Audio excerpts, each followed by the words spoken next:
The morning in St. Mary Mead felt strangely staged, with a pale winter sun over the hedgerows and frost glittering on the lane like crushed glass.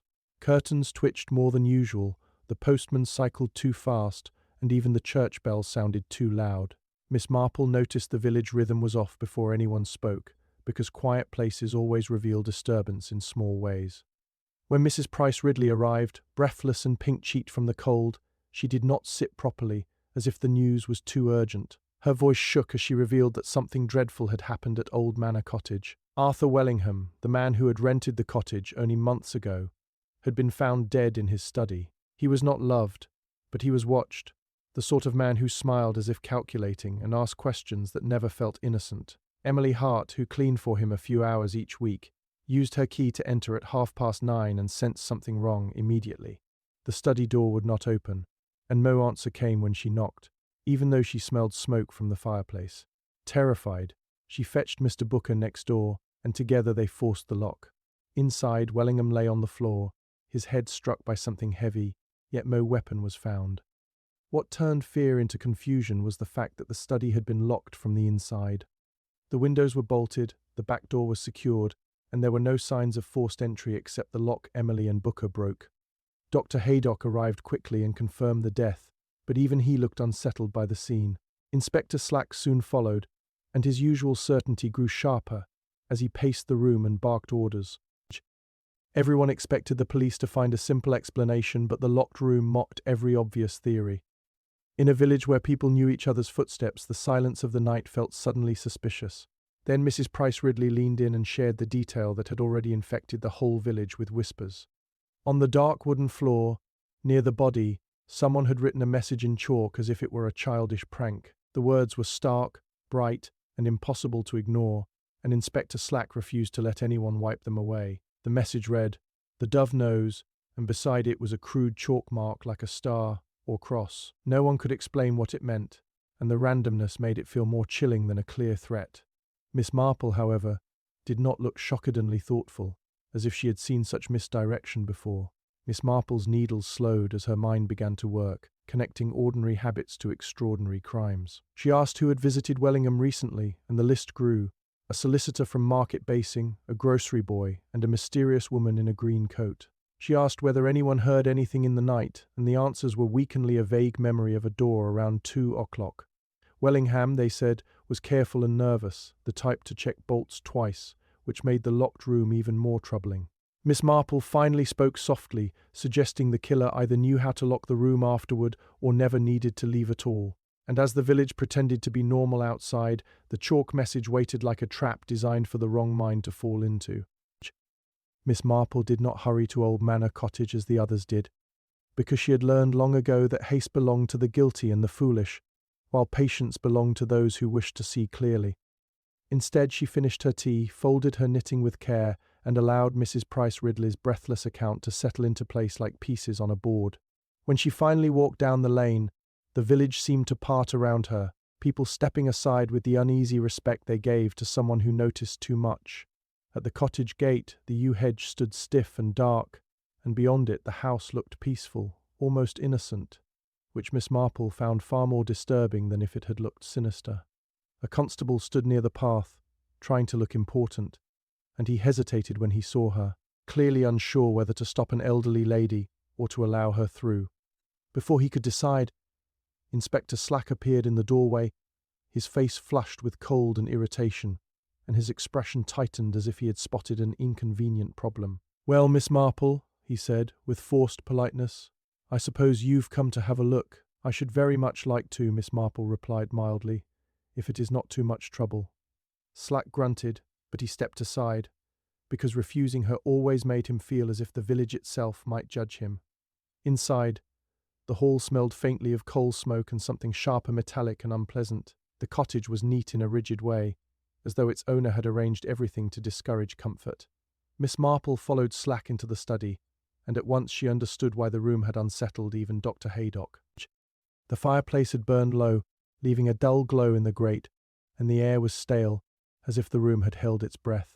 Arthur Wellingham lay where he had fallen, his body already covered, but the shape of him still seemed to press into the floorboards like a bruise, and beside the covered form, bright against the dark wood, The chalk message waited like a deliberate insult.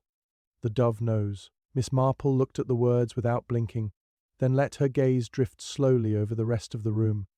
The authorities, she could see, had done what authorities always did: measured, noted, questioned, and assumed.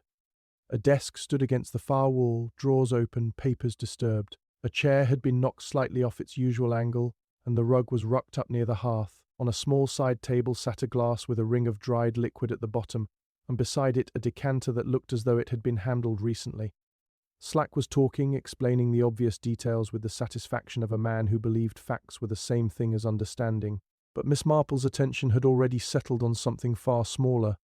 Near the chalk writing there was a faint smudge, as if someone had tried to wipe a portion away and then stopped. It was not a clean smear like a careless shoe mark. It looked like the edge of a hand, hesitant, testing. Miss Marple crouched with surprising steadiness and studied it. The chalk itself was not thick, not the sort of stubby piece a child would use outdoors, but a slender, clean fragment, as though it had come from a school box or a blackboard tray. And in the corner, half under the desk, she noticed a tiny fleck of white that did not match the floor's dark polish. "What's that?" she asked softly. Slack followed her gaze and frowned. "Chalk dust," he said, as if it were meaningless. "He wrote it as he died, we think. Dying declaration. Happens." Miss Marple did not argue, because arguing with Inspector Slack was like arguing with a goose, noisy, pointless, and liable to leave you pecked. Instead, she reached for her handbag and produced a handkerchief. With careful fingers, she lifted the small white fleck from the floor. It was not chalk dust. It was paper-thin, torn, and slightly curled at the edge. She turned it over and saw the faintest hint of blue lines, the kind used in writing pads. Slack's eyes narrowed. "Put that down, Miss Marple." "Evidence, of course," Miss Marple said, and she placed it gently on the desk blotter, exactly where Slack could see it. "But you see, Inspector, it suggests the chalk writing may not have been done in the heat of dying. If Mr. Wellingham had written it, why would there be a torn scrap of lined paper near the chalk? It looks rather as though someone wrote something else first, perhaps, and then changed their mind." Slack snorted. "You're imagining things?"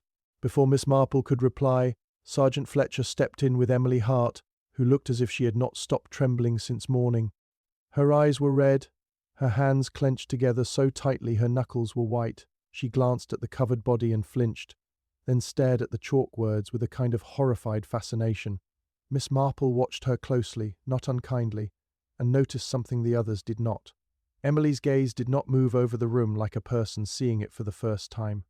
Instead, her eyes went straight to the chalk message, then to the desk, then to the fireplace, as if she were checking whether everything remained as it should be. Slack began his questions again, blunt and repetitive, and Emily answered in a thin voice. She insisted she had not been in the study the previous day. She insisted she had not touched chalk in weeks. She insisted she had no enemies and no secrets. But when Slack mentioned the woman in the green coat, Emily's breath caught, just for a second, and her eyes flickered toward the window as if she wished she could escape through it. Miss Marple's knitting instincts, those quiet, practiced instincts that noticed dropped stitches and hidden floss tightened around that tiny reaction. "And did Mr. Wellingham ever speak to you about doves?" Miss Marple asked suddenly, her voice gentle enough to sound like harmless curiosity. Emily blinked, startled. "Doves?" she repeated, as though the word itself was foreign. "Yes," Miss Marple said. "Or pigeons, or birds." Emily's lips parted, then closed again. "No," she said quickly. Too quickly. "No, miss, he didn't." Miss Marple nodded as if satisfied, but her mind was not, because the lie had not been in the word no. The lie had been in the way Emily's eyes had gone, for the briefest moment, to the mantelpiece above the fireplace. There, among the rigidly arranged objects, sat a small brass ornament and old paperweight shaped like a dove, its wings slightly spread, its beak worn smooth by years of handling. It was an odd thing for a man like Arthur Wellingham to keep, sentimental and out of place, and yet it sat there as if it belonged. Slack continued, confident that he was tightening the net, but Miss Marple was watching the room tighten around a different truth. The locked door, the missing weapon, the chalk message, the smudge as if someone had started to erase it, the torn scrap of lined paper, Emily's too fast denial, and the little brass dove sitting in plain sight like a silent witness. The first signs of deception were already there, not in grand gestures, but in tiny misplaced details that did not match the story being told. And as Miss Marple straightened, smoothing her skirt, she felt the familiar certainty settle in her bones. The answer was not hidden in the impossible, but in the ordinary thing everyone had walked past without truly seeing. Inspector Slack kept the study like a stage, moving people in and out as if he could force the truth to appear simply by repeating questions loudly enough. Miss Marple remained quietly present, neither interfering nor retreating, her eyes drifting over faces rather than furniture now, because the room had already spoken, and the next lies would come from mouths. Emily Hart was taken away to sit in the kitchen with a constable, and Slack began summoning those who had crossed Arthur Wellingham's path in the last few days. The first was Mr. Pritchard, the solicitor from Market Basing, a narrow man with careful hair and the restless hands of someone who lived by paperwork. He arrived in a crisp overcoat, looked at the cottage with mild distaste, and offered condolences that sounded more like a legal formality than sorrow. Slack asked when he had last seen Wellingham, and Pritchard replied at once, "Tuesday afternoon, Inspector, around 4. You wanted advice about a matter of inheritance." He said it smoothly, but Miss Marple noticed he avoided looking at the mantelpiece, as if the brass dove might accuse him of something. Slack pressed him, and Pritchard grew more precise, giving times and phrases as though he had rehearsed them. Wellingham, he said, had been anxious about a document, something that needed to be secured. He had mentioned no threats, no enemies, only certain people who might misunderstand his intentions. Pritchard insisted he left at 4:30, and he insisted Wellingham was alive, well, and entirely in control. Yet when Slack asked whether Wellingham had been drinking, Pritchard paused for the smallest fraction of time, then said, "Not to my knowledge." Miss Marple's gaze flicked to the side table where the glass sat with its dried ring, and she wondered why a man who noticed everything would not notice a drink in front of him. The next to be questioned was Timothy Baker, the grocery boy, all awkward limbs and nervous energy, his cap crushed in his hands. He claimed he delivered groceries on Wednesday morning at 10. "Bread, milk, and tinned soup," he said, and then added quickly, "and oranges, too." He spoke as if listing items could protect him from suspicion. Slack asked whether he went inside. Timothy shook his head violently. "No, sir." He didn't like people coming in. He opened the door a crack, took the bag, and that was that. Miss Marple watched his face as he spoke, and she saw the telltale flush of someone trying to convince himself as much as others. When Slack asked if he noticed anything unusual, Timothy swallowed and said he looked tired, like he hadn't slept. Then, without being asked, he blurted, "And he asked me if I'd seen any birds." "Pigeons," he said. I thought it was a joke. The words hung there, and Miss Marple felt the air tighten because it was the first time anyone besides her had mentioned birds at all. Slack pounced. "What did he mean, birds?" Timothy shrugged helplessly. "I don't know, sir." He looked at the hedge like he expected something to fly out. Then he laughingly... It didn't sound like laughing. Timothy's eyes darted to Miss Marple as if he sensed she understood. He had something in his hand too, he added, like a bit of paper. He shoved it in his pocket when he saw me. Mr. Booker was brought in next, still smelling of engine oil, his hands stained and his expression stubborn. He confirmed he helped force the lock after Emily fetched him, and he swore there had been no other way into the study. "Bolts on the windows," he said. "Solid. No one slipping through there unless they're a cat." Slack asked about the night, and Booker repeated his earlier claim. He'd heard something around 2, like a door. "But it could have been the wind," he said, then added, almost defensively, "I didn't get up. No point." Miss Marple noted the defensiveness. In villages, people felt guilty not only for crimes but for not preventing them, and guilt often made them exaggerate or minimize details depending on what made them feel safer. Then came the woman everyone had whispered about, the one in the green coat. She arrived with the controlled confidence of someone who expected to be taken seriously. Her name, she said, was Celia Grant, and she lived in London. She was fashionable without being showy. Her gloves immaculate, her hair pinned neatly, her eyes bright and hard. Slack asked why she had visited Wellingham, and she smiled as if amused by the question. "Because he wrote to me," she said. "He said he had something important to return." When Slack asked what that something was, she tilted her head. "A mistake," she replied. "Something he took from me years ago." Slack's face reddened. "You'll have to be clearer than that, madam." Celia's smile did not change, but her fingers tightened on her handbag. "Arthur Wellingham was not the man you think he was, Inspector. He had habits." He involved himself in other people's lives. She paused, and for the first time her voice softened, almost unwillingly. He ruined my brother. Slack asked where she was yesterday evening. Celia answered too smoothly. She had returned to market basing, had tea at the Crown Hotel, then took the late train back to London. She even produced a ticket stub as if she had anticipated the demand. It was all so neat that Miss Marple found it suspicious. People who told the truth rarely had their lives arranged like a ledger. When Miss Marple asked gently whether Wellingham had seemed afraid when Celia visited, Celia's eyes flashed. He should have been, she said, then immediately corrected herself. He was nervous, yes, but that was his nature. As the questioning continued, the study began to fill with invisible threads, each person tugging at a different story. Pritchard insisted Wellingham was planning for the future, yet Timothy described a man who looked hunted. Celia claimed she came for justice, yet her calm felt like performance. Booker insisted on the locked room, yet admitted he had ignored the one sound that might have mattered. And Amiliquiet, shaking Amelie, had denied doves too quickly while a brass dove sat above the fire like a secret left out in plain sight. Miss Marple listened, and beneath every statement she heard the same faint undertone. Not grief, not shock, but fear of what Wellingham had known. Fear of what he might have written before the chalk words. Fear of what the dove, whatever it truly was, might reveal. As the afternoon light thinned, Old Manor Cottage began to feel less like a crime scene and more like a trap that had been set long before the body fell. Inspector Slack busied himself with routine timelines, signatures, lists of possessions while Miss Marple quietly arranged the human pieces in her mind, not by what they said, but by why they needed it to be believed. Arthur Wellingham, she reflected, had not been murdered because he was rich or lonely or careless. He had been murdered because he knew things, and people who know things become dangerous in villages and cities alike. Yet the motives circling him did not form a neat ring.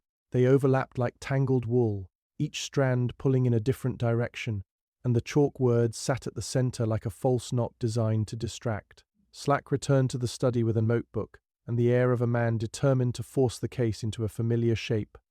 "Right," he announced. "We've got revenge, we've got money, and we've got opportunity.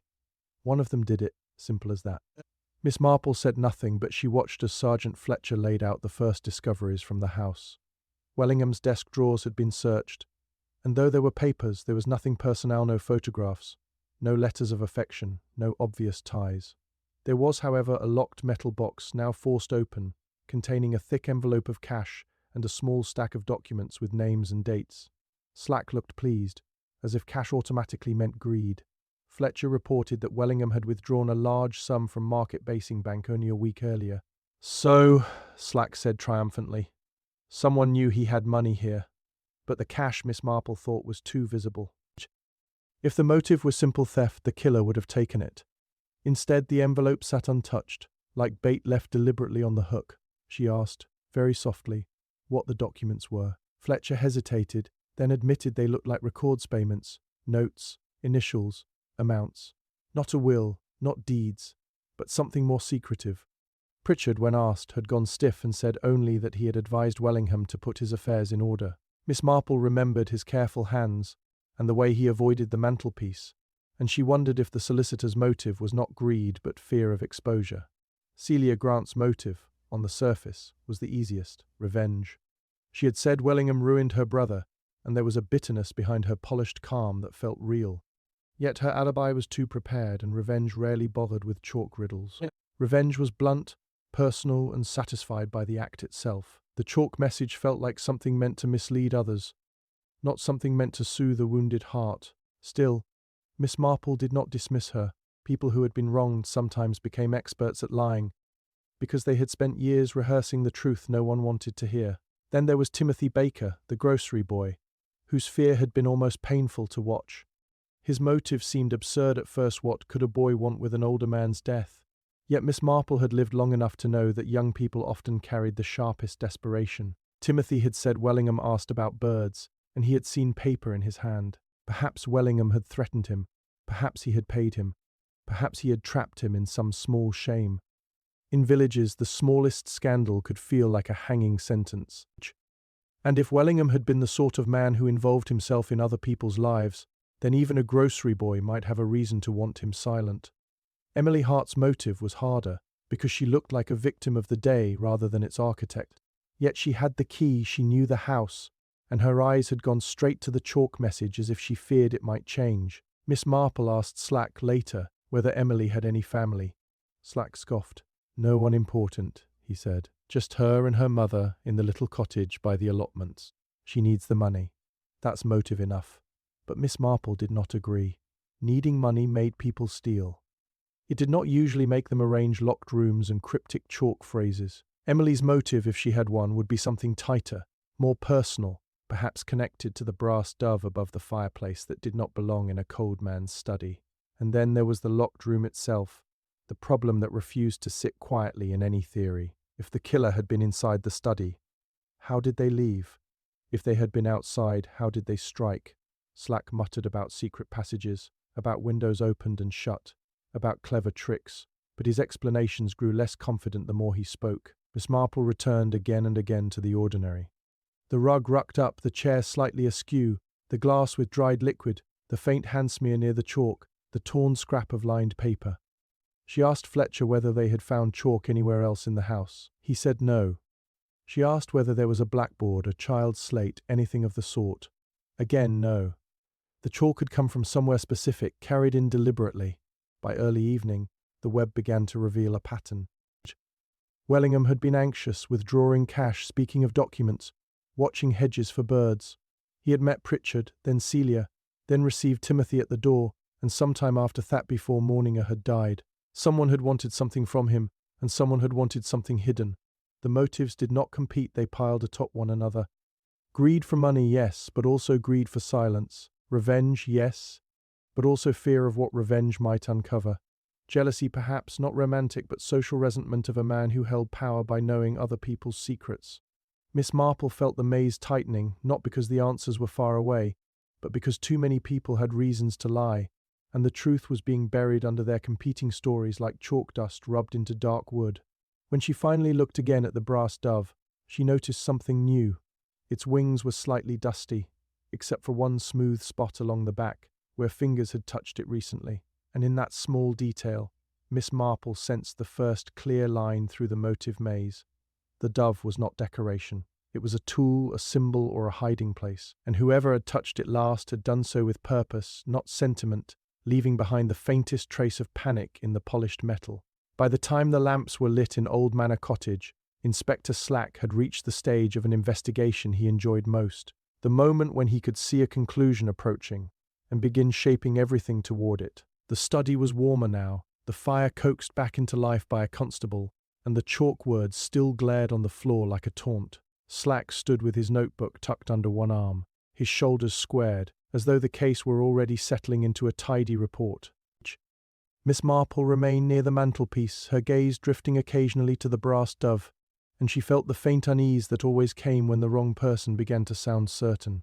Sergeant Fletcher returned from the hall with a small bundle in an evidence bag, his expression caught between excitement and disbelief. "Inspector," he said, "we found something in the kitchen range." Slack's head snapped up. "What?" Fletcher held the bag out, and inside was a half-burned scrap of lined paper, blackened at the edges but not entirely destroyed. Even through the soot, faint pencil marks were visible.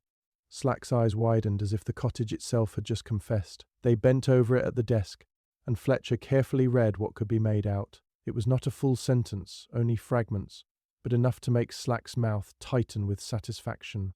A name was visible, grand tanned beneath it. What looked like a time. 7:15 a.m. There was also a partial word that might have been Dove or Drive, and a crude sketch that resembled the chalk mark on the floor. Slack slapped the desk with a palm. "There you are," he said loudly. A note, a meeting, and then the murderer tries to burn it. That's as good as a confession. Celia Grant, who had been waiting in the sitting room under the watch of a constable, was brought back in. She looked composed, but her eyes sharpened the moment she saw the evidence bag. Slack questioned her with a new aggressiveness, no longer searching but accusing. "Mr. Wellingham wrote your name," he said. "He wrote it before he died. He arranged to meet you. You were here yesterday afternoon, and now we find this in the range. Care to explain?" Celia's jaw tightened. "I have already explained," she said coldly. "I came, I spoke to him, and I left." Slack leaned closer. Then why is your name on a note he tried to destroy? Celia's composure flickered, not into fear, but into anger. Because he was a manipulative man, she snapped. Because he wanted to frighten me. Because he wanted me to look guilty. Her voice rose slightly, then she controlled it again, forcing calm back into her face like a mask. You have no proof I stayed. You have no proof I returned. Slack smiled in the way he did when he believed he had cornered someone. Well, see about that, he said. And he sent Fletcher to fetch the hotel clerk from Market Basing, eager to dismantle Celia's alibi. The atmosphere shifted at once. Constables moved with more purpose. Pens scratched faster. Even Dr. Haydock, who had remained nearby, looked as though he expected the whole thing to be wrapped up by morning. It was the kind of false momentum that made people careless. Miss Marple studied the burned paper more closely, and her unease deepened. The lined scrap had been burned, yes, but not thoroughly. It had been placed in the range in a way that suggested haste, and yet the fire had not consumed it. That struck her as odd.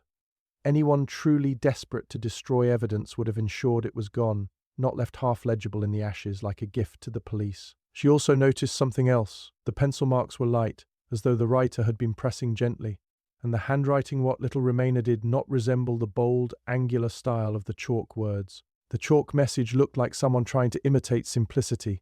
The pencil looked like someone naturally neat. Slack, meanwhile, was already building his story aloud. Celia had come back, he said, furious, and struck Wellingham. She had locked the room afterward, perhaps using a trick with the lock or a string through the keyhole. She had written the chalk message to confuse matters, perhaps to suggest a dying declaration. Then she had tried to burn the note. Classic, Slack declared, as if murderers followed a handbook. Miss Marple said gently, Inspector, may I ask something? Slack, buoyed by confidence, waved a hand. Go on, then. Why would Miss Grant? Miss Marple said. Right the dove knows. What does it mean to her? Slack snorted. Code, isn't it? Criminals love codes. Celia's eyes flashed. I don't know what it means, she said sharply. I never wrote that. Slack's smile grew. Of course you didn't. Miss Marple turned her gaze back to Celia and watched for something subtler than denial. Celia looked genuinely baffled by the phrase, and though she was a woman capable of lying, her confusion seemed unpracticed. It was the confusion of someone hearing a private joke they were not part of. Miss Marple's attention shifted again to the brass dove, and the smooth spot along its back seemed to glow in the firelight. If the dove knew, it was not because it was a poetic symbol.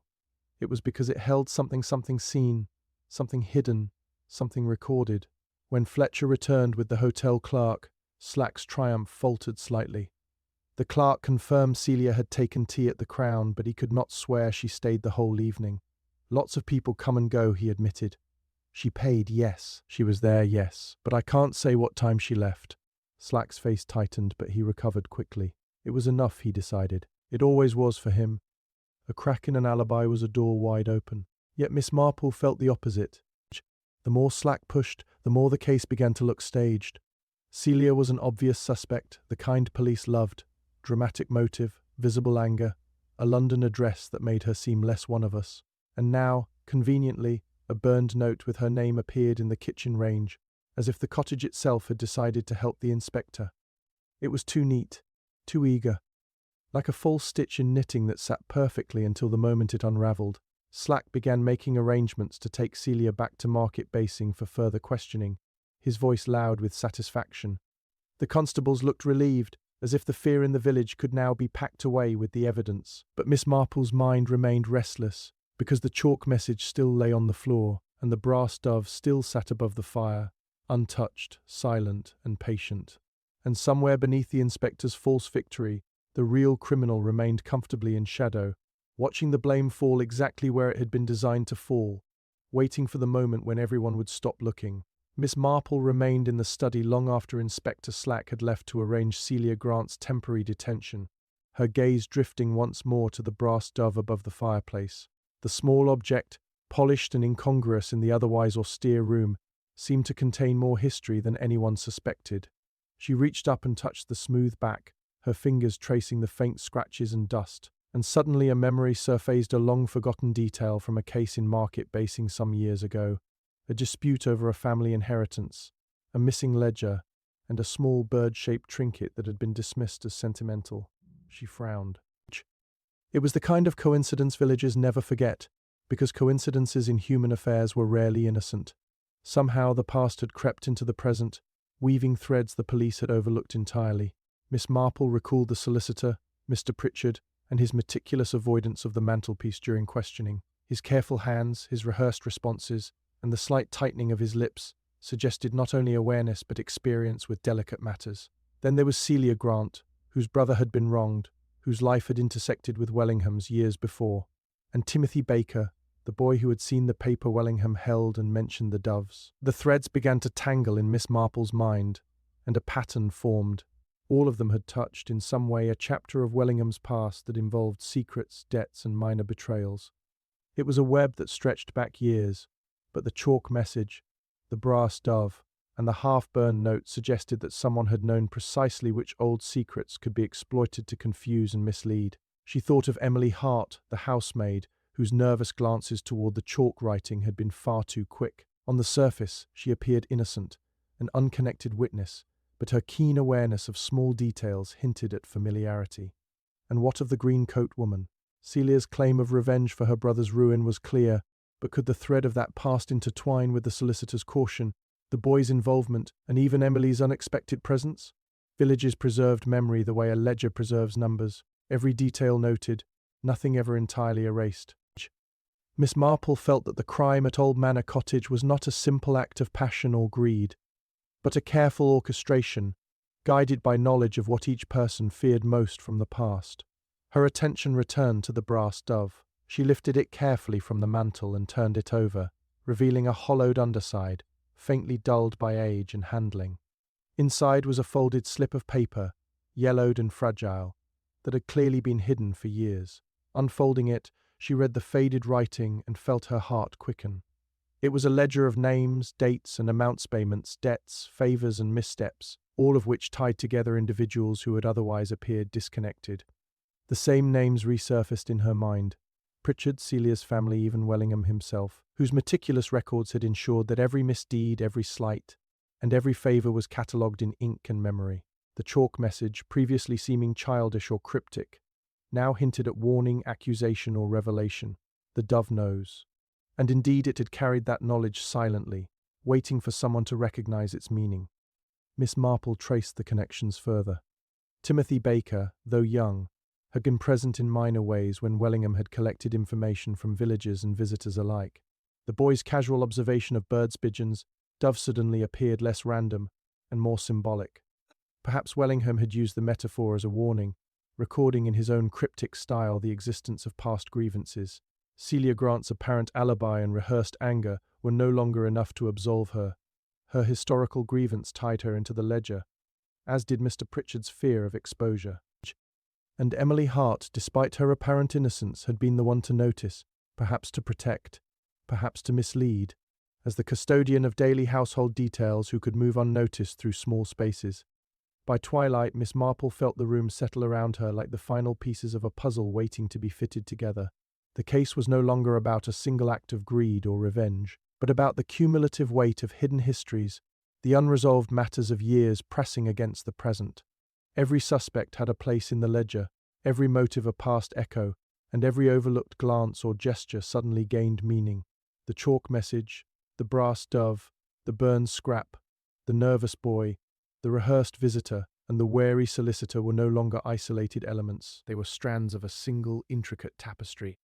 Miss Marple's mind, calm and patient, recognized that the real criminal had manipulated these past connections, using shadows of bygone events to orchestrate a crime that seemed impossible at first glance, but which had roots firmly buried in the tangled soil of the village's memory. She placed the brass dove back on the mantel and stepped back, her blue eyes scanning the study one last time. The room, once cold and inscrutable, now whispered the story of Decadisov's small betrayals, unspoken resentments, debts called in at last. Somewhere among the living, someone had relied on the past to mask their guilt, to misdirect the authorities, and to let the chalk words and burned papers stand in as decoys. Miss Marple felt a surge of quiet certainty. The resolution of the crime would not be won by force or loud accusation, but by understanding the hidden connections and patient unraveling of history. The shadows of the past had emerged from obscurity, and in their faint light the next step toward the truth began to take shape. Miss Marple spent the following morning quietly preparing, not with haste but with deliberate thought, arranging her observations into a single, manageable experiment. She invited Emily Hart back into the study under the pretense of reviewing the household for routine inventory. Though in truth the exercise was meant to observe subtle reactions, micro-expressions, and choices under mild stress. The maid moved about the room tidily, dusting edges of furniture and straightening papers, unaware that her every gesture was being noted. Miss Marple allowed Slack and Fletcher to hover nearby, their presence lending legitimacy to the mundane task, and she watched carefully as Emily's eyes flicked repeatedly to the brass dove, to the chalk message, and finally to the half-burned scrap of paper still resting on the desk. Each glance, however brief, revealed hesitation, avoidance, and a faint tightening of her lips. Miss Marple chose not to question directly.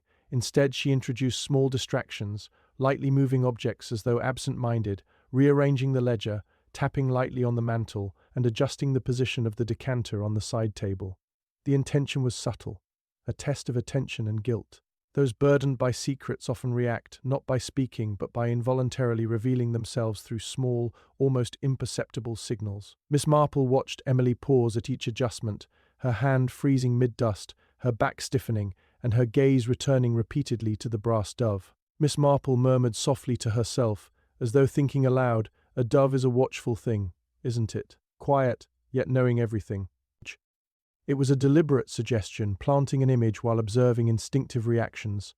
Then came the moment Miss Marple had anticipated. She picked up the brass dove and let it slip ever so slightly from her fingers, as though it might fall. Emily's head snapped toward it in a flash, her fingers twitching, almost attempting to catch it, but she froze, realizing she had overreacted. The reaction was lightning quick and lasted only a fraction of a second, yet it carried the kind of tension that Miss Marple had learned to recognize over years of quiet observation. The maid's gaze lingered on the dove for an extra heartbeat, and she swallowed sharply. Miss Marple made no comment, merely continued her casual tidying, allowing the unease to settle like smoke. Slack, oblivious, nodded approvingly at her apparent diligence, praising her for methodical assistance, while Miss Marple noted the subtle crack in Emily's composure with satisfaction. Next, she engaged a gentle psychological nudge. Picking up the half-burned scrap, she held it between her fingers and allowed the corner to brush against the ledger beneath. "Curious, isn't it?" she said softly, "how a single note can carry so much weight. People sometimes forget what they've written, or where they've hidden it, yet it always seems to have its own memory." She observed Emily carefully. The maid's hands trembled slightly, and her eyes darted involuntarily toward the fireplace, where the chalk message had remained untouched. Miss Marple did not push further, she simply allowed the natural instinct to rise. Those who are guilty often reveal more in what they do not say than in what they try to articulate. And every hesitation, every flick of the eye, provided a map of hidden truths. Finally, Miss Marple employed a subtle test of moral instinct. She pretended to misread a detail in the ledger, suggesting aloud that a payment to Celia Grant had been larger than recorded, almost implying theft. Emily's reaction was immediate.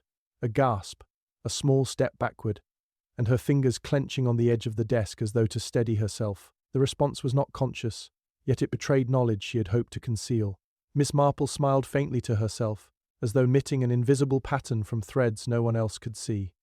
Slack, satisfied that the morning's exercise had revealed nothing new, left to interview another witness, unaware that the delicate web of deception had begun to fray. In that small study, under the quiet supervision of the unassuming detective, a subtle crack had appeared, small, almost imperceptible, but enough to promise that the truth, carefully pursued, could now emerge from the shadows where it had been hiding. That evening Miss Marple returned to Old Manor Cottage, insisting she wished to make a final check of the study before leaving for her home. Slack, still buoyed by the apparent breakthrough, barely looked up from his notebook as he allowed her in, confident that nothing more could escape him. The study was quiet, almost too quiet, the fire long reduced to glowing embers, casting shadows that flickered across the dark wood floor. Miss Marple walked slowly, her eyes scanning every familiar detailed brass dove, the chalk message, the ledger, the half-burned scrap, and her mind quietly catalogued the subtle signs of previous disturbances. It was then she noticed a small irregularity. The ledger, which had been on the desk blotter earlier, was missing. Her fingers hovered over the empty space as a chill ran down her spine. Fletcher had been sent to the station hours ago, and Slack had left to interview another witness. The study had been unattended. Only Emily Hart remained in the house, tidying the kitchen under the excuse of preparing supper. Miss Marple did not accuse. She simply looked calmly toward the doorway, and noted the tightness in Emily's shoulders, the slight avoidance of eye contact, and the faint dust smudge on the floor near the desk. Something had been taken deliberately, with careful hands, and the movement had been precise enough to leave no immediate trace. Whoever had removed the ledger had known its value and the danger it represented, and they had acted with quiet urgency. She asked Emily casually, "Have you seen anyone touch the desk since this morning?" The maid's voice quavered. "No, miss, I don't think so." Miss Marple nodded slowly, making no reply, though her mind considered the possibilities. The ledger was not just a collection of old debts, it was a web of connections, a record of grievances, favours, and betrayals stretching back years. Its disappearance meant someone understood those links, someone capable of manipulating evidence to redirect suspicion, and perhaps someone close enough to the house to move unnoticed. Even now, the chalk message seemed to mock the detective, as though daring anyone to interpret it before the vital piece of truth vanished entirely. Slack returned a short while later, triumphant at having cornered Celia Grant on her supposed alibi, only to freeze when Miss Marple mentioned the missing ledger. "What?" he barked, running back to the desk. The constables arrived soon after, scouring the room, lifting rugs, checking behind bookshelves, and peering into the fireplace embers. But the ledger was gone. The half-burned scrap remained, the chalk message remained, even the brass dove sat untouched, yet the central evidence had vanished. Slack's confident smile faltered. "Impossible," he muttered, as if admitting failure were a foreign language. Miss Marple, however, simply bent to examine the smudge near the desk, noting the faint marks of a small hand or gloved fingers that had lingered too long in one spot. Miss Marple's thoughts raced quietly. The disappearance of the ledger was no accident, it was a warning. Someone had orchestrated it to mislead the authorities, to buy time, and to protect themselves from scrutiny. Every suspect now became a person of interest with renewed intensity. Celia Grant, whose connection to past grievances was obvious, Mr. Pritchard, whose nervous avoidance suggested he knew the ledger's content, Timothy Baker, who had glimpsed Wellingham's papers and understood more than he had admitted, and even Emily, whose nervous reactions to minor disturbances now suggested a possible opportunity. Miss Marple knew that trust had grown fragile, that the threads she had begun to trace might be deliberately pulled away. The vanishing ledger was a signal that the game had changed. Criminal was active, watching, and willing to act before the investigation could uncover the full truth. In that dimly lit study, the detective understood that the case was no longer a matter of records and evidence. It had become a contest of wit, patience, and careful observation, and only those who noticed the smallest irregularities would catch the culprit before the next crucial clue disappeared into shadow. The following morning, the village of St. Mary Mead awoke to a tension that had not lifted since Arthur Wellingham's death.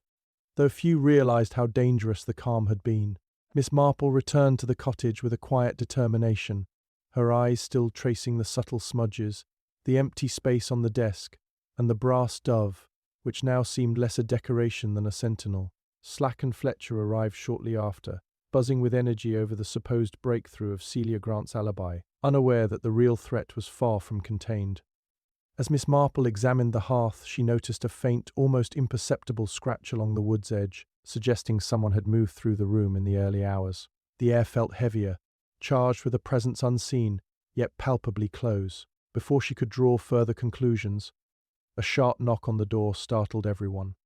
Fletcher opened it to reveal a village postman, breathless, holding a letter that smelled faintly of smoke. Miss Marple took it with careful fingers, noting the handwriting was not Wellingham's, and not any local hand she recognized. The letter was brief. "Look beneath the dove, or the next will be you." Slack's confidence faltered, a rare thing, as he read aloud, his voice betraying disbelief. The entire room went silent. Miss Marple's mind, always alert to the faintest irregularity, noticed Emily Hart's hands tighten around the broom she had been holding, her knuckles blanching. She did not speak, but her eyes flicked involuntarily to the brass dove above the fireplace. Without hesitation, Miss Marple walked to the mantelpiece and lifted the dove, turning it in her hands. Beneath, a small compartment, previously unnoticed, contained a second snip of paper. Unlike the ledger or the burned fragment, this note had been left deliberately, clean and precise. On it were a few letters and numbers. Tuesday 2 a.m. attic. Miss Marple's lips pressed together. The timing matched what Mr. Booker had said about a sound he heard in the night, which he had dismissed as a door. Someone was using the house itself as a tool to manipulate them, leaving messages that forced attention to trivial details while hiding the true threat. The case was no longer about what had already occurred, it was about what was intended to occur next. Slack, frustrated by the cryptic warnings, immediately decided the attic should be searched. Miss Marple allowed him to act but cautioned, move carefully. The criminal may be anticipating exactly the steps you are taking. As they ascended, the narrow staircase creaked underfoot. When the door to the attic was thrown open, the space appeared empty, yet the faint scent of tobacco and oil lingered. Fletcher's torch flickered across the rafters, revealing a haphazard arrangement of boxes and trunks, none obviously related to Wellingham. Then came a sudden rustle near the far corner, and a shadow Movada figure dashed from behind the piled trunks toward a small window, disappearing before anyone could intercept. Slack swore and shouted, but Miss Marple had already noted the direction, the slippered feet, the slight hesitancy of movement. Whoever had been there was light, quick, and accustomed to hiding in plain sight. The postman's letter, the slip beneath the dove, and the empty attic combined to form an unmistakable pattern. The villain was not finished, and the game was far from over. Miss Marple turned to Slack quietly. He or she knows we are watching, Inspector. Every move we make will be anticipated unless we think 2 steps ahead. Emily Hart, standing near the doorway, paled at Miss Marple's words, as though realizing the danger that had been simmering around her had suddenly flared. The villain was not merely reacting, they were orchestrating events, using small details, messages, and hidden spaces to frighten, mislead, and control. The cottage, once a scene of a single death, now felt like a living trap, and the detective understood that the stakes had shifted from solving a crime to preventing another tragedy. Every step, every glance, every shadow could conceal a threat, and the next move had to be made with absolute caution, or someone would pay the price before the day ended. Miss Marple returned to the study after the frantic attic search, her mind quietly piecing together every observation from the past days. The brass dove still sat on the mantel, its smooth back now familiar, almost like a silent witness to the unfolding drama. She noticed the small details first. The way Emily Hart had paused by the desk that morning, the faint smudge where the ledger had been removed, the tiny indent in the hearth where a foot had rested during a previous disturbance. Each seemed trivial when observed alone, yet together they formed a rhythm, a subtle beat that hinted at the movements of someone who had thought themselves clever. Even the chalk message, previously enigmatic, began to make sense not as a riddle, but as a deliberate misdirection, emphasizing certain objects while concealing the real clues hidden in plain sight. She reflected on the half-burned scrap of paper and the ledger that had vanished. Both had been handled with care, their positions chosen to attract attention to the wrong places, while the true evidenceth brass dove and the small slips hidden within was overlooked. Then it struck her. The thief had used objects the household trusted to communicate, while relying on natural human curiosity to lead the investigators astray. Every person in the house, from Emily to Timothy, had reacted predictably to these cues, confirming the manipulator's understanding of human behavior. Miss Marple smiled faintly, recognizing that the pattern was psychological, not purely physical. The criminal's design was to orchestrate fear and confusion, while leaving a trail that was always just beyond immediate comprehension. A memory surfaced offhand remark of Mr. Pritchard, made days ago, about certain people who might misunderstand his intentions. At the time it seemed a minor quip, legalistic and vague. But now, with the ledger's disappearance and the precise placement of the dove, it became clear that he had knowledge extending beyond ordinary caution. Not greed alone, not fear alone, but a familiarity with past wrongs, old grievances, and small village secrets that could be manipulated. Similarly, Timothy Baker's observations about the pigeons and doves, initially dismissed as childish fancy, now revealed their significance. Wellingham had used birds metaphorically to mark moments, times, and people, leaving subtle signals meant only for those paying close attention. Miss Marple realized that these small, seemingly meaningless habits were in fact the connective tissue between past incidents and the present danger. Even Emily Hart's nervous behavior now fell into the emerging pattern. Her repeated glances at the brass dove, the hesitation when questioned about the burned scrap, and her careful movements around the desk were not just signs of furphy, were clues pointing to an intimate knowledge of the house's hidden compartments and the contents they had concealed. The disappearance of the ledger had not been opportunistic, it had been deliberate and calculated, timed to mislead Slack and the constables while creating an invisible map of reactions for the criminal to exploit. Every misstep, every instinctive glance, every half-word spoken by those in the cottage had been anticipated, forming part of a carefully choreographed sequence. Miss Marple studied the room again, noting the precise alignment of objects and the faint impressions left on surfaces. The chalk message, the dove, the burn marks. The smudge were not disconnected anomalies but deliberate cues meant to guide attention in a particular direction. The pattern was clear. The criminal had relied on predictable human behavior, planting false clues while protecting the real evidence in plain sight. It was a design that demanded patience and subtlety, and only by observing quietly, interpreting behavior rather than forcing conclusions, could the case be unraveled. For the first time, Miss Marple felt the contours of the solution take shape in her mind, the threads of past grievances, present actions, and psychological manipulation converging into a single coherent design. The pattern had emerged, revealing that the path to the culprit lay not in chasing obvious evidence, but in understanding the careful, almost theatrical orchestration behind every small, overlooked detail in the house. Miss Marple spent the afternoon quietly reviewing her observations, each subtle hesitation and glimmer of fear now forming a coherent picture in her mind. The brass dove, once merely decorative, had proven to be both a repository and a signal, and the notes hidden beneath it revealed more than names. They traced a network of obligations, secrets, and betrayals stretching back decades. The ledger's disappearance had been calculated not to conceal wealth, but to protect knowledge. The information Wellingham had gathered was dangerous in its own right, capable of destroying reputations and lives, and someone had acted to ensure it remained in their control. Miss Marple realized that the crime could not be reduced to simple greed or revenge. It was about preserving the power that comes from holding the truth in one's hands. She considered Mr. Pritchard again, the solicitor whose nervous avoidance of the mantelpiece and carefully measured words had first drawn her attention.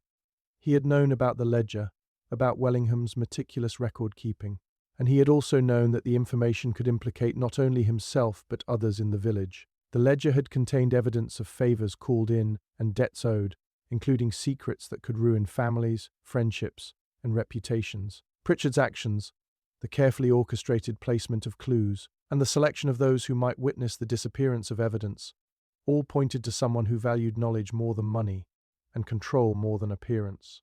Miss Marple understood now that the true motive was far subtler, more personal, and far more chilling. Celia Grant's past grievances, Timothy Baker's nervous observations, Emily Hart's reactions, they were all threads in a design meant to distract and mislead. The criminal had relied on the predictable responses of others, using fear and anticipation to manipulate them while keeping the real aim hidden. And the aim was not theft or simple revenge, it was the consolidation of psychological dominance. Whoever had orchestrated the murder and the disappearance of evidence had enjoyed seeing Wellingham panic, had carefully watched his reactions, and had calculated each interaction with an understanding of how guilt, fear, and the knowledge of secrets could be weaponized. The chalk message, the dove, the burned scrap were tools to provoke specific behaviors, each one illuminating the manipulator's obsession with controlling the narrative and observing the responses it produced. Miss Marple reflected on Emily Hart once more. The maid had not acted out of greed or malice, yet she had been drawn into the pattern by her proximity and her attentiveness. Her reactions had offered the criminal information about how their manipulations were unfolding. Similarly, Timothy Baker's youthful naivety had been used to provide small, predictable hints, as if testing the accuracy of the manipulator's design. Every movement, glance, and pause had been a data point, feeding into the criminal's understanding of human behavior. The lengths to which the villain had gone, carefully staging misleading clues, orchestrating reactions, and removing critical evidence, spoke to a psychological complexity that was both meticulous and merciless. The final realization came when Miss Marple examined the brass dove again, tracing the smooth back and the faint scratches of repeated handling. The dove had been more than a hiding place. It had been a symbol, a subtle reminder of surveillance and observation, reflecting the manipulator's obsession with oversight. Pritchard had murdered not simply to protect assets, nor to settle scores, but to preserve his own sense of control over knowledge that could ruin him, and to test and manipulate those around him as though they were pieces on a board. The meticulousness of the crime, the orchestration of reactions, and the deliberate concealment of the ledger all revealed a mind driven by dominance over truth itself, a desire to bend events and people to a single will. Miss Marple sat back, her blue eyes steady and calm, fully aware of the depth of the deception she faced. The villain had acted from a place far beyond mere ambition or resentment. They had acted out of a compulsive need to orchestrate, to dominate, and to control the knowledge that governed the lives of others. Every misleading clue, every hidden note, every staged reaction had been part of this psychological design. The murder had been just the first act in a performance calculated to reveal the power of secrecy, the manipulation of human instinct, and the chilling lengths someone would go to ensure their control remained absolute. Finally, she understood the mind behind the crime, and with that understanding she could plan the steps that would bring the hidden truth fully into the light. Miss Marple waited until dusk settled over St. Mary Mead, the fading light filtering through the tall windows of Old Manor Cottage. She had spent the day arranging everything with quiet precision, ensuring the right people were present and that the house itself would work in her favour. Slack and Fletcher had been asked to maintain a careful distance, instructed only to observe, while Emily Hart and Timothy Baker remained nearby under gentle pretext, unaware that they were key witnesses to the culmination of events. Miss Marple positioned herself near the mantel, her eyes lingering on the brass dove, and let the tension accumulate, knowing that patience was the final instrument of justice. Every small detail, every piece of the psychological web she had traced, now converged into a single, controlled moment. She began casually, speaking aloud as she adjusted the ledger that had been recovered earlier, though subtly leaving it exposed to the right angle of light. "Fascinating, isn't it?" she said, addressing the empty room. "How the smallest detail can hold so much weight. How a single slip, a misplaced object, can reveal everything." Her words were calm, conversational, yet calculated. The door creaked, and Mr. Pritchard entered, ostensibly to collect his briefcase. But Miss Marple's gaze fixed on him immediately. His shoulders stiffened, his lips pressed into a thin line, and his eyes flicked first to the ledger, and then to the brass dove. For the first time in the investigation, he did not mask his reaction. Miss Marple had anticipated the precise moment when his carefully maintained composure would crack. "Mr. Pritchard," she said softly, yet with unmistakable authority, "I believe you know perfectly well why we are here, and that ledger was never meant to be discovered. It contained truths some would rather keep buried." He shifted uneasily, glancing toward the window as if imagining a path of escape, yet remaining firmly rooted in place. "The second don't know what you mean," he stammered, but Miss Marple continued, walking slowly around the desk, tracing the familiar smudge where the ledger had been stolen and returned, all while maintaining eye contact that held him in place. "You see, the chalk message, the half-burned note, the brass of all of it was designed to mislead us, to create confusion while you watched and tested reactions. You underestimated my ability to read the small, human details, Mr. Pritchard." The tension in the room grew almost tangible. Pritchard's hand twitched toward his briefcase, perhaps considering flight or confrontation. But Miss Marple anticipated the move. "There is no need for rashness," she said quietly. "Every action has already been noted, every reaction observed. We understand your pattern, your manipulation, your need for control. But what we seek now is not punishment, only truth." He swallowed hard, the veneer of calm finally cracking as a tremor ran through his hands. The meticulous mask of composure he had maintained for weeks fell away, leaving bare the anxiety and obsession that had driven him to orchestrate murder and conceal evidence. His eyes darted to the doorway, the ledger, the brass dove, and back to Miss Marple, and for the first time, he realized the trap had been set around him, not the other way around. Finally, in a whisper, he confessed, the words spilling out as though they had been pressing on him for months. He described his fear of exposure, his desire to control knowledge, and the careful manipulation of those around him. Celia Grant, Timothy Baker, and even Emily Hart each used to mask his motives and misdirect suspicion. He admitted to the murder of Wellingham, the removal and concealment of the ledger, and the creation of false clues. Miss Marple listened without interruption, noting each detail, observing the micro-expressions that confirmed the veracity of his confession. Slack, Fletcher, and the others were summoned immediately to witness, their previous confidence replaced by the awe of seeing the puzzle pieces finally fall into place. The room, once tense with uncertainty and fear, now settled into an almost tangible relief. Miss Marple replaced the brass dove on the mantel, dusting her hands lightly, and regarded Pritchard with calm authority. "It is over now," she said. "The ledger has been recovered, the truth revealed, and those who were used as pieces can breathe again." Pritchard, pale and defeated, was guided from the study under Slack's supervision, the weight of his obsession laid bare for all to see. Miss Marple remained in the centre of the room, surveying the chalk message, the desk, the half-burned scrap, and the brass dove. Every small clue had led to this resolution, every human reaction had been interpreted, and the dangerous web of secrecy and manipulation had finally been untangled.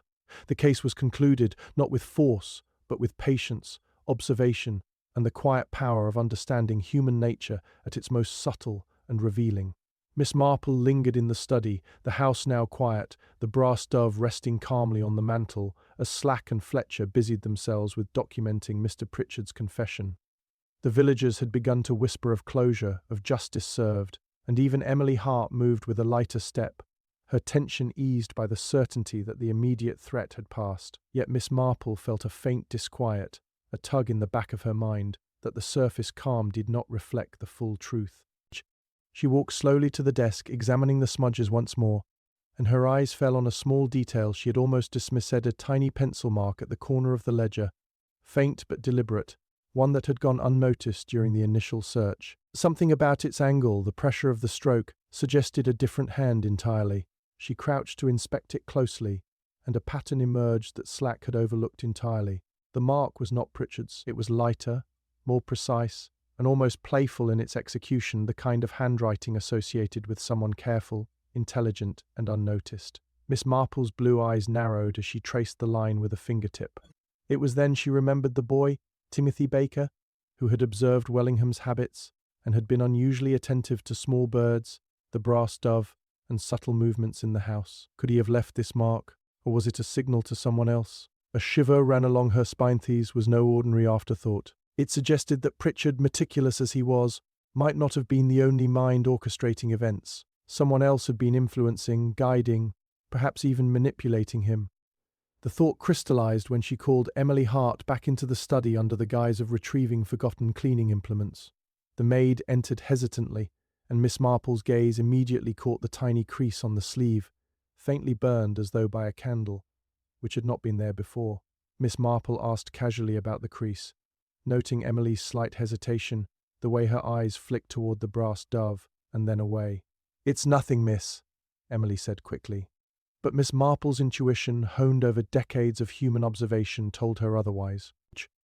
The evidence suggested someone had returned after Pritchard's removal, someone clever enough to leave a trail small enough to go unnoticed, yet meaningful enough to signal that their involvement had not ended.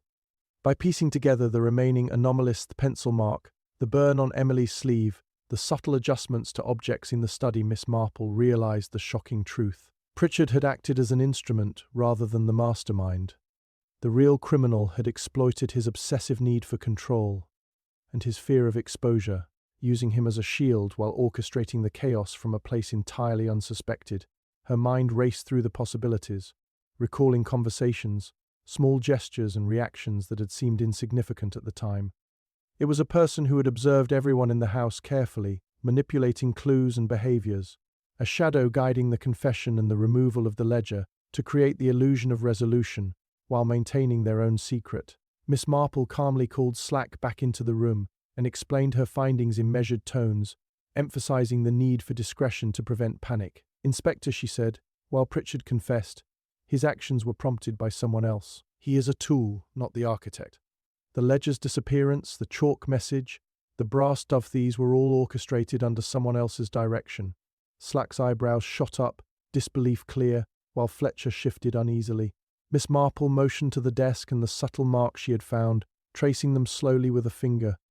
"The real mastermind has ensured they remain unseen, but they have left a final signature alight, deliberate and unmistakable to those who know what to look for. It is up to us now to interpret it before they strike again." The study was silent, heavy with the weight of revelation, as Miss Marple's mind worked through the implications. A calm resolution had seemed at hand, but the final twist shattered that certainty, exposing a depth of cunning and patience that few could match. Whoever had engineered this entire sequence, from the initial murder to the stolen ledger, from the false clues to Pritchard's manipulated confession, was still out there, watching, waiting, and confident in their invisibility. Miss Marple understood the stakes had risen higher than ever. The case was no longer merely about justice for Wellingham, but about uncovering a hidden hand whose intelligence and foresight had manipulated every player. She allowed herself a faint, knowing smile, recognizing that the final revelation would test her greatest skill: patience, observation, and the ability to read the truth from the faintest traces of human behavior before the mastermind could disappear once more into shadow. Miss Marple spent the next hour quietly reviewing every detail she had observed, her sharp mind weaving the strands together into a final pattern. She gathered Slack and Fletcher in the study, insisting that they listen carefully and follow her reasoning before taking any further action. The brass dove, the chalk message, the burned scrap, the pencil mark, and even Emily Hart's faintly creased sleeve were all pieces of a puzzle that had guided the investigation from the beginning, each deliberately placed by a hand far more cunning than Pritchard's. The ledger, while crucial, was never the true aim, Miss Marple said softly, her voice steady. It was a lure designed to draw attention and manipulate reactions. The real motive has always been controlled observation of human behavior, the testing of fear, and the orchestration of responses to create a perfect illusion of chaos. Slack's eyes widened as she recounted the evidence, the missed details, and the subtle manipulations that had allowed Pritchard to act as the instrument of a larger plan. The pencil mark, she continued, was left deliberately, almost imperceptible, to indicate that the final act had not been completed. Whoever orchestrated this wanted to remain unseen, yet they could not resist leaving a signature for those paying close attention. Each reaction from Emily, Timothy, and even the family itself was observed and catalogued, giving the mastermind precise knowledge of who could be manipulated and when. Fletcher nodded slowly, understanding at last the depth of the design, but Slack remained visibly unsettled. Miss Marple traced the final movements of the true villain in her mind. Their mastery lay in subtlety, exploiting predictable human behavior, planting minor distractions, and using the environment, the brass dove, the chalk, the hidden compartmento guide attention away from the real objective. Pritchard, fearful and meticulous, had simply carried out instructions and then believed himself in control, while the true architect had monitored from the shadows, ready to intervene if necessary. The mastermind is clever, patient, and unseen, Miss Marple explained. They have ensured the pieces moved exactly as intended. In a case like this, one must read between the obvious lines, observe hesitation, micro-expressions, and reactions that seem trivial, because the key is never where the eye first looks. She paused, allowing Slack and Fletcher to absorb the full implications, before addressing Emily Hart and Timothy Baker, gently reassuring them that the immediate danger had passed, while warning them to remain vigilant. "It is rare," she said, "for a criminal to manipulate so many without revealing their hand entirely, and rarer still for someone to leave behind a signature faint enough to evade notice, yet unmistakable to those who observe patiently. This was such a case. Pritchard was caught, justice for Wellingham is served, but the mind behind these events may still be free, hidden in plain sight, watching and learning from every movement." Her words were calm, yet carried the weight of caution. The resolution had been partial, justice delivered in part, but the lesson remained that cleverness and observation could prolong danger even after the first confession. As night fell over St. Mary Mead, the house seemed quieter than before, yet the lingering sense of the unseen manipulator created a tension that neither Slack nor Fletcher could fully shake. Miss Marple replaced the brass dove carefully on the mantel, brushing her fingers over its smooth surface one last time, and allowed herself a faint smile. "The truth," she murmured, "is often hidden in the smallest, simplest details. Those who fail to notice them will never see the full design." The case had been solved in its immediate terms, the murderer punished, and the ledger returned, yet the mastermind's shadow lingered at a final, unsettling reminder that justice is sometimes delivered only in part, and that the quiet power of observation can outmatch even the most confident of criminals. In that fragile balance, Miss Marple knew her work had revealed everything that could be revealed, leaving only the unspoken threat of the unseen hand, reminding all that in mysteries of this depth, the last word is never truly final. Miss Marple stepped out of Old Manor Cottage into the crisp evening air, the faint scent of wood smoke and fading daylight wrapping around her like a familiar cloak. Slack and Fletcher followed behind, their notes and evidence carefully packed away, the weight of the case still pressing on their shoulders. For the villagers, the evening signalled closure, Arthur Wellingham's murder solved, Pritchard arrested, and the ledger recovered, but Miss Marple's mind lingered on subtleties that had not yet fully revealed themselves. A small smudge on the back of the brass dove, the faint pencil mark in the ledger's margin, the half-burned scrap of paper, all of these had been accounted for in her reconstruction, yet a tiny discrepancy persisted, subtle enough that even the most attentive eyes might overlook it. As they walked down the lane toward her car, Miss Marple's gaze drifted to the hedgerows, noticing the slight disturbance of leaves near the old stone wall. The movement had been minor, easily dismissed, but her instincts told her something had passed that way, leaving the faintest trace of presence, a whisper of the unseen hand she had suspected in the final stages of the investigation. "Curious, isn't it?" she murmured to herself, her voice barely audible over the rustling wind, "how even after a case is resolved, there remain threads that refuse to lie still." Slack glanced at her, puzzled, but she simply smiled faintly, knowing that the mind capable of orchestrating so much complexity was rarely content to leave matters unfinished. The chalk message, now erased, had left an imprint on her memory. Its cryptic phrasing and deliberate misdirection were a puzzle in themselves, perhaps a test of observation rather than a threat. Even the recovered ledger contained anomalismal inconsistencies in handwriting, ink blots, and erasers that suggested the orchestrator's presence had extended beyond what anyone had anticipated. Miss Marple recalled the reactions of each witness, each manipulated glance, each hesitation. They formed a pattern that had allowed her to identify the immediate culprit, yet they also hinted at a mind still calculating in silence, an intelligence that had remained one step ahead of everyone in the house. The case had been solved, but the full scope of observation and control was not yet fully revealed. She paused by a familiar lamppost, the light spilling across the cobblestones, and considered the village around her. The streets seemed peaceful, even serene, yet Miss Marple understood that true mystery rarely rests. There were always overlooked clues, unseen observers, and subtle manipulations that could ignite a new chain of events. The ledger, the dove, the chalk, and even Pritchard's confession were part of a larger tableau, one whose edges remained just out of reach. Some mysteries, she whispered to the night, never end entirely, they only pause until someone notices the faintest signal that it is time to act again. Her sharp eyes lingered on the stone wall, and for a fleeting moment, she thought she saw a shadow retreating into darkness, confirming that vigilance was never fully optional. As the group continued toward her car, Slack and Fletcher chatting in low tones, Miss Marple allowed herself a quiet smile, the satisfaction of justice tempered by the thrill of subtle uncertainty. The immediate danger was past, the visible threads neatly woven into resolution, yet the lingering question of the unseen manipulator remained. Who had guided Pritchard so carefully? Had there been another observer all along? The night whispered possibilities, faint but insistent, suggesting that the next case, when it came, would demand the same patience, insight, and understanding of human nature that had solved this one. Miss Marple stepped into her car, the soft engine hum a quiet counterpoint to the rustling leaves, knowing that the mystery of St. Mary Mead was concluded for no but not ended, and that the subtle clues left behind would ensure that curiosity, as always, remained her constant companion.